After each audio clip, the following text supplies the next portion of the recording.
Eh bien bonjour à toutes et à tous, c'est Anthony Klinger de la chaîne Acadev et aujourd'hui je suis très heureux de vous retrouver pour une toute nouvelle vidéo dans laquelle je vais vous apprendre à intégrer Tailwind CSS ou Tailwind CSS pour ceux qui préfèrent avec Next.js. Alors j'ai déjà fait une vidéo sur la chaîne avec Tailwind, que ce soit du coup en intégration comme en utilisation, mais en général c'était plus sur l'aspect on va dire traditionnel, à savoir on liait le CDN de Tailwind sur notre projet et en HTML CSS traditionnel on va dire on utilisait les classes de Tailwind. Alors, c'est une possibilité d'utilisation, mais la meilleure utilisation de Tailwind, surtout avec les frameworks actuels, c'est bien évidemment l'intégration React. Donc, que ce soit sur un Next.js, que ce soit en React ou que même vous utilisiez Vue ou des choses comme ça, on va dire que c'est là que c'est le plus optimisé, puisque le gros intérêt de Tailwind, c'est de compiler à la fin, ou plutôt de purger, on va dire, toutes les classes qui n'ont pas été utilisées dans le framework, avec cette librairie-là, et du coup, vous avez un code allégé qui utilise uniquement les fonctionnalités que vous aurez choisies. Trêve de bavardage, on va tout de suite rentrer dans le concret, et donc voilà à quoi ressemble le site de Tailwind. Jusque là rien d'exceptionnel, je l'ai déjà montré sur une autre vidéo, donc vous voyez qu'en gros Tailwind, pour ceux qui ne connaissent pas très bien ou qui s'initient à ça on va dire, ça propose des classes spécifiques pour chaque type de propriété CSS, notamment avec des variables etc. Donc ça ce ne sera pas l'objet de la vidéo, mais en tout cas dans cette vidéo je vous montre comment intégrer correctement on va dire du coup Tailwind pour que vous puissiez l'utiliser à proprement parler dans votre Next.js, en sachant que vous allez pouvoir évidemment ajouter vos propres classes etc, faire du traditionnel si vous souhaitez faire du traditionnel en additionnel on va dire. Pour commencer, je vous propose de commencer vraiment d'un truc vide, c'est-à-dire une application qui n'existe même pas encore finalement, comme ça vous avez vraiment toutes les bases. Alors là je suis dans un dossier vide, Next.wind je l'ai appelé, et on va tout simplement ouvrir le terminal. Donc si vous êtes comme moi sur du coup Visual Studio Code, vous pouvez faire la commande J, et ce qui vous affiche le terminal. Si vous êtes sur Windows, il me semble que c'est CTRL J, et sinon vous faites terminal en haut et vous cliquez du coup sur ouvrir un nouveau terminal. Très simple. Ici, une fois que vous êtes là, vous allez faire npx qui va nous permettre d'être une commande à utiliser, on va dire, pour créer des applications. Et là, on va faire npx create-next-app. Et là, important, @latest. Vous faites entrer et en fait ça va vous donner la dernière version de Next on va dire disponible sur votre machine ou même en ligne pour pouvoir du coup créer votre application. Au moment où je fais la vidéo c'est 15.0.3, vous faites entrer si c'est bon. Là vous mettez le projet, le nom de votre projet, par exemple nous on va juste l'appeler app pour l'instant, TypeScript pas besoin, ESLint pas besoin. Alors vous voyez que par défaut il peut vous donner Tailwind CSS, mais là je vais partir du principe qu'on va l'installer à part, comme ça vous verrez si vous ne l'avez pas encore installé au début de votre projet comment l'intégrer. Donc je vais faire no, mais aussi vous pouvez très bien faire yes et ça, on va dire ça sera plus rapide pour vous. Sinon vous faites no, moi j'aime bien mettre no ici également, voilà no, je mets no partout. Comme ça, on commence avec un truc le plus vierge possible. Là, ça va prendre quelques secondes pour nous créer notre application par défaut. Et normalement, une fois que tout est chargé, on aura notre première application Next.js qui sera disponible et prête à l'emploi, on va dire, pour commencer à développer. Voilà, donc là, ça termine l'aspect dev, enfin l'aspect intégration des différentes dépendances, y compris React et y compris Next. Voilà, et là il nous dit que successful, aucune vulnérabilité. Bon d'ailleurs, il va falloir que je mette à jour ma version d'NPM. Bon ça c'est pas très important. Alors maintenant, première chose déjà, on va aller dans se déplacer dans le dossier app. Donc on va faire cd app, puisque je l'ai appelé comme ceci. Et donc là, si je fais ls, on voit bien qu'on est au bon endroit et qu'on a tous nos fichiers de notre application. Avant d'aller plus loin, si vous ne connaissez pas les principes de Next.js, très simple, vous avez tous les packages que vous allez utiliser en dépendance dans package.json, le nom de votre application et sa version, et les différents scripts qui vont vous permettre de développer, démarrer votre application, la builder, c'est-à-dire la construire pour la mise en production, etc. Ensuite, vous avez un next-config MJS, où là, vous allez pouvoir ajouter des configurations spécifiques à votre application Next.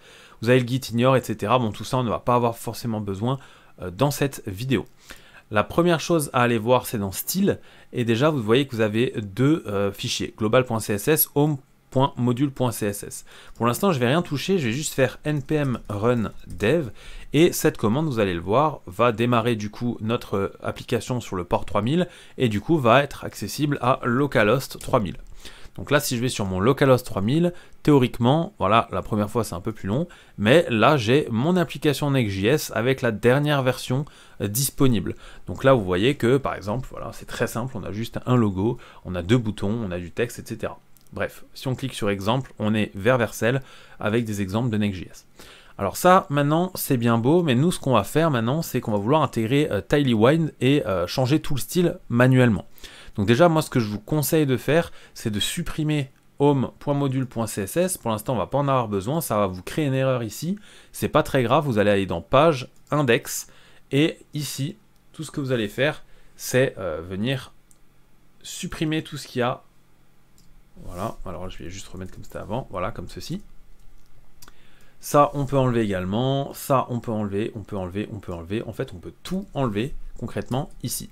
On enregistre et du coup, on n'aura pas d'erreur. On n'a plus rien sur notre page d'accueil qu'on a appelé Home. Par contre, on voit qu'on a un fond déjà foncé. Donc ça, c'est où? C'est dans style global.css. Et ici, je vous conseille de tout simplement tout supprimer et enregistrer. Et là, on se retrouve avec un projet Next.js vraiment vierge qui ne comporte du coup aucun style et pour l'instant aucun contenu. Donc moi, ce que je vous conseille de faire ici, c'est déjà de faire un petit H1. Voilà. Test d'intégration de Tidywind, CSS. J'enregistre. Et par exemple, ici, un paragraphe avec du lorem ipsum. Voilà. Je vais juste mettre deux mots. Voilà, comme ça, ce sera assez simple. Voilà, donc là, on a nos premiers petits éléments textuels. Et on va maintenant intégrer à cette librairie-là notre Tidywind CSS. Alors pour intégrer Tidywind CSS, rien de plus simple, soit vous fermez votre terminal actuel en mode dev, soit vous en ouvrez un nouveau. Moi, vu que j'ai peu de place, on va dire, sur l'écran pour que vous puissiez bien voir, je vais fermer celui-ci. Voilà. Et on va directement aller sur Tidywind. Vous allez faire Get Started, ici, et vous allez cliquer sur Framework Guide. Ensuite, vous allez pouvoir choisir le framework sur lequel vous voulez utiliser. Nous, en l'occurrence, on va utiliser Next.js. Et là, vous avez déjà tout qui est pré-créé.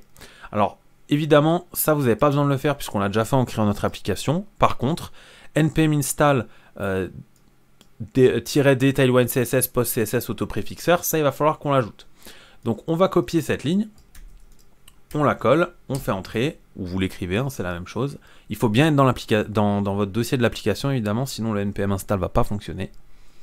Vous attendez un petit peu, c'est bon, ça a bien été installé. Ensuite, vous allez faire npx tidywind init-p, et ça va vous permettre de générer les fichiers de configuration qui vont apparaître dans notre application, c'est-à-dire postcss.config.js et tidywind.config.js. Si je vais dedans, pour l'instant, vous voyez que j'ai juste un JSON de configuration ici, et dans post.config.js également, un JSON de configuration juste ici. Alors concrètement, à quoi correspond Tidywind config.js, puisque c'est celui-là qui va nous intéresser ici. Alors c'est tout simplement un fichier de configuration où on va pouvoir spécifier les chemins qui vont être utilisés là sur les fichiers qui vont utiliser Tidywind.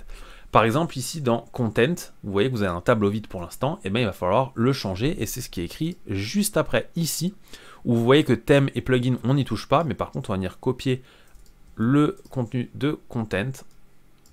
Voilà. Et en fait, qu'est-ce qu'on a ici? Alors, si vous utilisez SRC, c'est-à-dire si vous êtes vraiment dans une app React par défaut, vous pouvez utiliser cette ligne-là, sinon pas nécessaire. Par contre, si vous avez une application Next.js, ce que je vous conseille de faire, du coup, c'est de lui dire directement, comme l'ont mis dans l'exemple, que vous allez utiliser Tidywind dans votre dossier app, tous les fichiers JavaScript, TS, JSX, TSX, MDX, dans votre dossier page, donc ici. Donc là, on parlait de app, ensuite on parle de page. Et si vous créez un dossier components, ce qui risque d'arriver si vous avez une application Next.js, bah évidemment que tous les fichiers JS, TS, JSX, TSX, etc. seront également comptabilisés dans l'intégration de Tidywind. Alors pourquoi c'est important de mettre ces lignes-là? Tout simplement parce que ça va permettre à Tidywind de venir purger ensuite les classes inutilisées lorsque vous allez passer en production. Donc ça c'est très important, ce qui va vous permettre de gagner, on va dire, en poids sur votre application et donc par corrélation directement en page speed. Voilà, maintenant que vous avez fait ça, on a quasiment terminé, on enregistre, on peut fermer ce fichier, on va aller dans global.css et ici il reste 3 choses à faire, c'est-à-dire ajouter les @tidywind, donc c'est-à-dire les directives de Tidywind dans notre global.css. On va copier ça, on va le coller, on enregistre et on peut d'ores et déjà utiliser Tidywind. C'est pas plus compliqué que ça, donc maintenant je vais faire npm run dev et je vais aller ici.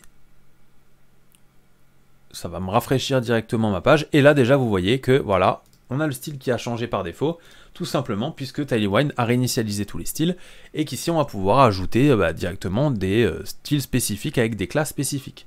Pour trouver ça, je l'avais déjà montré dans une autre vidéo, mais je vous montre très rapidement. Tout ce qui concerne par exemple du texte, vous l'avez dans typographie ici, donc si je veux par exemple changer la font size directement, je peux utiliser la classe text-. Et en fait, ici, vous voyez les propriétés de chaque classe. Donc, par exemple, si on veut, nous, un gros titre H1, on peut prendre texte 4XL, ça correspond à du font size 2.25 REM et du line 8 2.5 REM. Donc, tout ce que vous avez besoin de faire, c'est rajouter un class name ici, coller votre classe, vous enregistrez, et voilà, la taille vient automatiquement de changer. Le gros avantage de cette intégration, c'est qu'elle est simple, rapide, efficace et qu'elle vous permet d'être optimisé, on va dire, et de pouvoir utiliser les classes Tilywine très rapidement. Vous voyez qu'il y a vraiment rien par rapport à ce qu'il faudrait faire d'habitude en intégrant d'autres librairies. Là, c'est pré-optimisé, optimisé pour ce que vous voulez. Vous n'avez pas forcément besoin de remplir évidemment toutes ces lignes-là, mais moi je vous conseille de les mettre au moins ces trois-là. Vous pouvez en rajouter, vous pouvez créer des thèmes, etc. Ça, c'est pas l'objet de cette vidéo, mais en tout cas, voilà comment intégrer Tilywine dans votre application Next.js. Alors, pour terminer cette vidéo, je souhaitais vous partager, on va dire, une offre évidemment de mon partenaire de cette vidéo, c'est-à-dire Hostinger, qui propose des offres Black Friday sur les hébergements jusqu'à la fin du mois de novembre, donc à l'occasion du Black Friday. Et donc Hostinger, qu'est-ce que c'est? C'est le meilleur hébergeur au monde actuellement. Ils ont, on va dire, une présence partout dans le monde et 3 offres phares, à savoir l'offre Premium, Business et Cloud Startup. La Premium, c'est si vous souhaitez, on va dire, créer des petits sites web traditionnels, des blogs, des sites vitrines. Vous allez avoir 100 sites web sur un seul et même hébergement, c'est ça qui est avantageux, avec 100 Go de stockage SSD et un nom de domaine gratuit, donc ça c'est quand même très avantageux. Business, c'est un peu la même chose, mais avec plus de stockage, plus de puissance, et enfin, avec un CDN, par contre ça c'est très important, alors un CDN on viendra là-dessus dans une autre vidéo. Et enfin, les cloud startups, donc là c'est vraiment si vous êtes une grosse entreprise de web et que vous voulez créer beaucoup de sites web, vous avez beaucoup de sites à gérer, beaucoup de données, beaucoup de stockage, donc c'est la meilleure option, on va dire, qui est plus coûteuse mais qui est la plus rentable si vous avez beaucoup de sites web. Pour vous donner un ordre d'idée, aujourd'hui si vous prenez un abonnement premium, donc c'est-à-dire un hébergement avec 100 sites web dessus que vous pouvez créer, et un nom de domaine gratuit, donc plus 2 mois de gratuit d'hébergement, donc ce qui est quand même pas négligeable. Si vous êtes sur 4 ans, vous en avez pour moins de 120 €, ce qui est vraiment ridicule sur 4 ans, et si vous passez sur 12 mois, là vous êtes à 35,88 €, soit moins de 40 € pour un hébergement, plus un nom de domaine et 2 mois gratuits. Si vous ajoutez le code promo évidemment ACADEV, vous obtenez une réduction encore supplémentaire de 10%, ce qui vous permet, on va dire, de venir gratter encore quelques euros et de vous retrouver avec un hébergement à 32,29 € plus un nom de domaine, donc vraiment pas négligeable. N'hésitez pas à aller voir le lien dans la description avec mon code promo ACADEV. L'offre est disponible pour très peu de temps encore, donc n'hésitez pas à l'utiliser, ça fait plaisir. Et en tout cas, comme dit, je ne présente pas Hostinger juste parce que c'est le partenaire de cette vidéo, mais bien évidemment puisque je l'utilise sur tous mes projets. Si vous les souhaitez d'ailleurs uploader, on va dire, votre site, votre application Next.js directement avec Hostinger, vous avez 2 possibilités. La première, c'est soit d'utiliser les VPS, donc ça je ferai une autre vidéo là-dessus, soit de, on va dire, héberger votre site sur GitHub, tout simplement, et venir ensuite, héberger vos fichiers sur GitHub, les propulser sur Vercel et faire une jonction avec votre nom de domaine que vous aurez pris chez Hostinger directement pour faire pointer votre nom de domaine. Voilà, il y a plusieurs possibilités, je pourrais montrer si ça vous intéresse, n'hésitez pas à mettre dans les commentaires les suggestions, à vous abonner à la chaîne si cette vidéo vous a plu, si ce n'est pas déjà fait, à liker cette vidéo, ça fait toujours plaisir et ça aide au référencement de la chaîne. On est bientôt 10 000 abonnés et pour ça je vous en remercie énormément. Il y a pas mal de vidéos avec des nouveautés qui vont arriver sur la chaîne. Il y aura une autre façon de tourner les vidéos, une autre approche du développement, j'espère que ça vous plaira. En tout cas, c'est Anthony Klinger de la chaîne ACADEV et on se dit ciao tout le monde.